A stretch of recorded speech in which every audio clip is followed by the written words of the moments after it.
Now, as Mr. Wayne L. Rittenhouse and wife, Tony Rittenhouse, are survivors of a terrorist attack by local and state and some federal agency law enforcement and by the state of Indiana. They committed this terrorist attack, this individual all-out assault on Mr. Wayne Allen Rittenhouse in Huntington, Indiana, by local law enforcement, Huntington PD, Huntington County Sheriff's Department, Fort Wayne State Police, both divisions, some Indianapolis State Police, individuals from the Federal Bureau of Investigations. Not all, mind you, some. He lost his life, his wife lost her life, and Special Agent Grace Faye Thomas Milano shot in the head by her own husband, Victor Milano, at Parkview Hospital, Huntington, Indiana, on 3rd, 1st, 2014, on Saturday, 6 o'clock at night. I have offered up a polygraph to the U.S. Marshals Division and certain members of the FBI to verify and substantiate this to the fullest extent of law.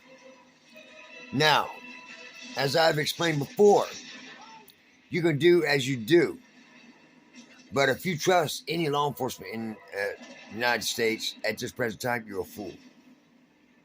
They have murdered my brother brutally, Johnson County Detention Center. Sean Lee Rittenhouse, 30 years old, left 5 kids behind. They murdered my father in a nursing home poisoning. He was in there for therapy, coming home. We have all this on security feed. They tried to delete the programs, but you cannot do that anymore. As of 9/11, all security feed from your homes, from your jails, from your sheriff's department, all your law enforcement agencies, your government offices, all offices, stores, everything goes to Homeland Security and Defense. Live, mind you. And due to the Patriot Act, domestic, these individuals will be sent to Guantanamo Bay. They won't reside in my country. Huh. As I have Miss Teno Obama here, my cousin and family, owners and operators of the U.S. Justice Department, we're about to dance.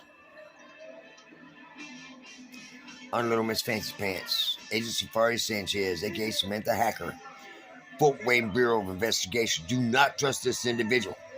I took my daughter Brooke, and I took another FBI agent in that courtroom, exposed them to the judge. They came in there playing the role as courtroom personnel and tried to frame and set me up.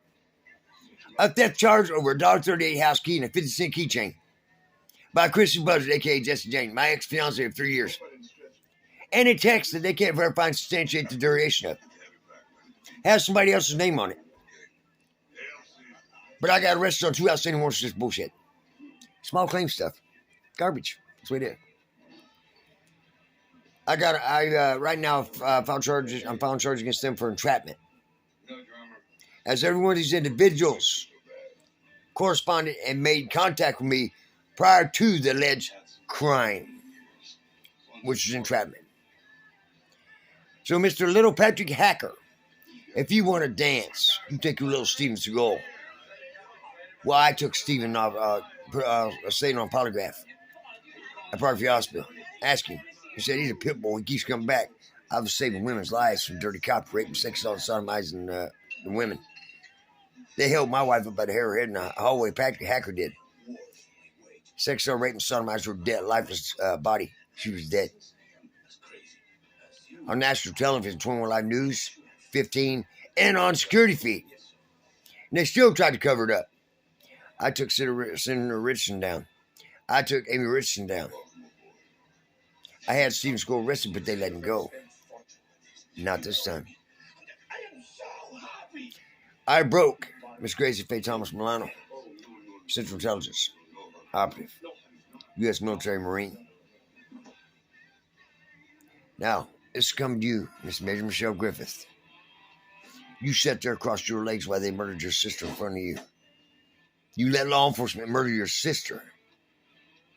When a cop of any division, I don't care what shield it is, starts taking a life willfully, knowingly, brutally, then the mind